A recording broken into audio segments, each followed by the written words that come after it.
So today, we're going to dive into a pretty fascinating document. It lays out this incredibly ambitious plan, a vision for tackling some of the world's biggest, most stubborn problems. We're talking hunger, waste, you name it, all to build what it calls a guilt-free society. And right off the bat, the whole thing kicks off with this staggering claim. This quote from the source really frames the entire issue. It's not about a lack of stuff, it's about a mind-blowing level of inefficiency and, well, a paradox. And to put a number on that paradox, get this. The document points out that over 815 million people are going hungry every single day. The sheer scale of that disconnect, piles of wasted food on one side and immense suffering on the other, that's the core problem this plan is trying to solve. So here's the real kicker the source makes. The problem isn't that we don't have enough food or homes or jobs. The problem is our systems. It argues that we've built a world that basically accepts collateral damage and treats scarcity like it's normal, even when we're literally surrounded by abundance. Okay, so if the system is that broken, how do you even begin to fix it? Well, the document proposes something pretty radical, a huge philosophical shift. It says we need a whole new kind of intelligence to guide us, and it calls this the quantum answer.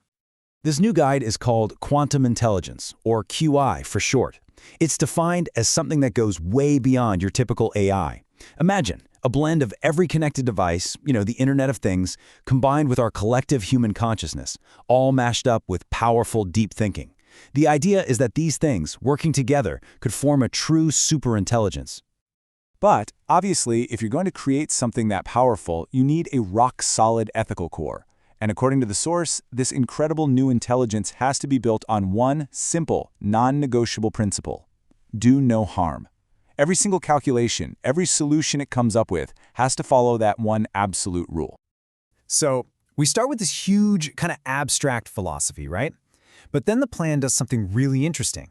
It pivots to something surprisingly concrete, a tangible first step to kickstart this whole global transformation. And that first step is an initiative called SEARCH. Now that acronym is intense, right? It's deliberately framing child hunger as a hostage situation. Its mission is to build a hyper-efficient way to get healthy food to people, and the plan kicks off with, believe it or not, vending machines. So how would this actually work? Well, the rollout is broken down into 4 main steps. First, you'd place 8 million of these high-tech vending machines all over the world.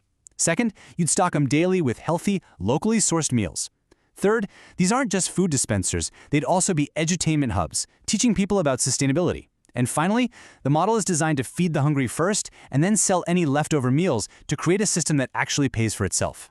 You can really see here how the SEARCH system is positioned to be the exact opposite of what we have now.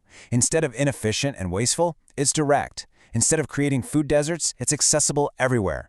The whole idea is to replace our complex, broken supply chains with something that's direct, local, and promotes healthy options for everybody. Now, I know what you might be thinking. Vending machines to solve world hunger? Really? But the way the source presents it, this is just the beginning. The vending machine network isn't the final goal. It's the catalyst. It's the first tiny flap of a butterfly's wings. It's all about that butterfly effect, right? The core idea is that by solving one foundational problem, food security, with this one elegant, scalable solution, it's going to set off a massive, positive chain reaction, unlocking solutions to a ton of other interconnected global problems. And what does that chain reaction look like? Well, the document lists some of these cascading outcomes. It claims that once you guarantee food for everyone, that naturally starts to erase poverty and create meaningful work. It would help restore ecosystems and allow communities to become self-sufficient. And all of this, ultimately, builds toward an entirely new kind of economy. That new model is called a resource-based economy. And in this system, value isn't just about money. Instead, people would earn what they call eco-credits for doing positive things, like recycling, composting, other sustainable actions. You could then use those credits, creating a system that directly rewards people for cooperating and helping heal the planet. So all these pieces, the vending machines, the new economy, they all build up to this one ultimate vision, what the plan calls a guilt-free society. This is the part where it all goes from just solving problems to describing a kind of utopia. And this quote right here, from a section of the document called ClubQILL, it just perfectly captures the aspirational, almost luxurious vibe of this future. It's a vision that isn't just about surviving, it's about absolutely thriving and living a life of fulfillment, all within a sustainable world. And to make this vision really concrete, the document lays out 4 key guarantees: unlimited healthy food, your dream home, and a job that not only covers your expenses but leaves you with extra. It even suggests that if you decided not to work, you could still live on the basics for a small monthly fee. I mean, it's a promise of total security and freedom. And that brings us to the final, and I think most provocative thought.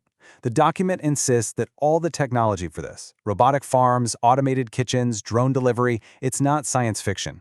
It claims the tech and the resources to make this happen exist today. So it leaves us with this one huge question to think about. If all that is true, if we already have everything we need, what's the real missing ingredient?